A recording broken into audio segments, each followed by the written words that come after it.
A Hemant Baijal, que es Head of Multisector Portfolio Management y Global Debt in Invesco. Hemant, thank you so much for being here in Negocios Televisión. A pleasure to have you here. Thank you very much for inviting me, Marta. The bond market, Hemant, has suffered huge losses in price in last few months. For example, yesterday I even read there's an absence of demand in bonds of the US Treasury, for example, while the US, for example, yesterday we saw that it hit a record high at 31 trillion, its debt, its public debt. So I wanted to ask you if you think we have to worry about this. Is the bond market going to collapse? I don't think we have to worry about the bond market collapsing. I think people are concerned about the very high volatility in the bond market. And I think this concern about collapse has really come from the UK, where we did have a collapse in the bond market. But what happened in the UK was very different. It was liability-driven investing that led to it. There were margin calls on the back of it. That structure doesn't exist anywhere really else in the world.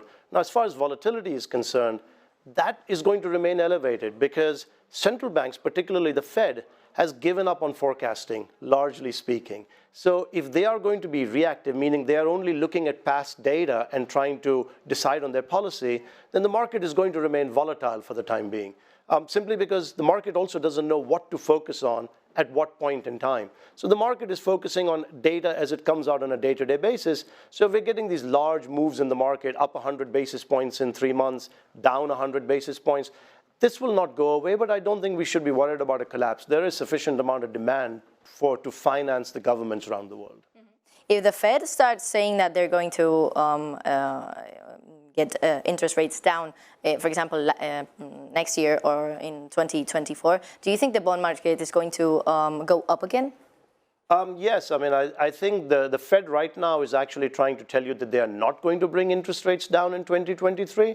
But there is a lot of uncertainty because we didn't expect the Fed to do such large rate hikes in 2022. We've got all of them in 2022. We think that we are at the, they're going to hike another 75 basis points in November, maybe another 50 to 75 again in December. That should bring them close to the end of the hiking cycle. Then we will have to see how data develops. I think if they do end up easing in late 23 or in 24, then clearly bonds are a fairly good investment at this point in time because yields are high, not only in the US, but really now globally yields are high. That was just the next question that I wanted to ask you. What should be our investment strategy when looking right now to the bond market? Should we look, for example, to high yields like we see in the bond market in the US? So I think that there are opportunities that are opening up everywhere in the bond market. Globally. But I would sort of look at opportunities at two different ends of the spectrum. I think clearly investment opportunities in investment grade bonds have opened up because investment grade bonds now in the US, for example, are yielding over 6%.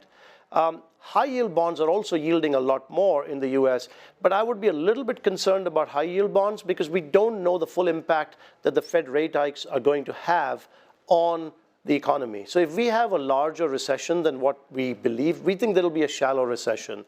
But if there is a larger recession, then high yield will not look attractive. Losses can actually be relatively high.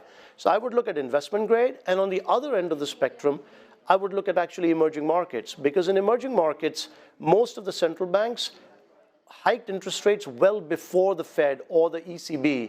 So they are actually the end of their hiking cycles and yields are extremely high. If we look at the differential between emerging market bonds and say US Treasuries, we're close to 20-year wides. And we're close to 20-year wides when for the first time, inflation in emerging markets is now lower than that in the US. That's a very unique event that has happened. That was just what I wanted to ask you right now as well, Hemant. I wanted to ask you about local currency bonds. What kind of investor should look at this type of bond market? I think that it should be a piece of almost every investor's fixed income portfolio. The amount you put in should vary over a period of time. When interest rate differentials are very high and when the dollar is also high, it's a good time to invest in emerging markets because ultimately these asset classes are mean reverting. What do I mean by mean reverting? The dollar is close to a 42-year high on real effective basis. If the dollar remains at this level or continues to go up, then you start to see impacts on the US economy. Profitability at US companies start to go down. It's a negative for the global economy. So at some point, you get an economic convergence which takes the dollar back down. And I think that's really the positive impact that you can get for emerging markets. So I think it should be a piece of almost everyone's portfolio, but the amounts should vary depending on your risk tolerance. I think it can be from anywhere from 2 to 3% to as high as 10% in people's portfolio, but it probably should not be, say, more than 10% really in anyone's portfolio. All right, to conclude, Hemant, I wanted to ask you what opportunities are you seeing right now with the current situation? So I think as far as emerging markets are concerned, clearly you have countries like Brazil where there is an election coming up, where we had the first round of an election, the second round that will happen. But in Brazil, interest rates are 13% and inflation has actually peaked. Or in Mexico, where interest rates are in double digits, they are above 10%. I think both of those provide opportunity. Even a market like Chile is starting to provide opportunity, because the really negative impact from, say, the constitutional reform that might have come is not happening. So I think there are opportunities in those markets as well as in Central Europe. There are significant opportunities that are coming as central banks have hiked rates significantly in the markets. Opportunities in Europe. Hemant Baijal, Head of Multi-Sector Portfolio Management and Global Debt at Invesco. Thank you so much for being here in Negocios Televisión. Thank you very much for inviting me.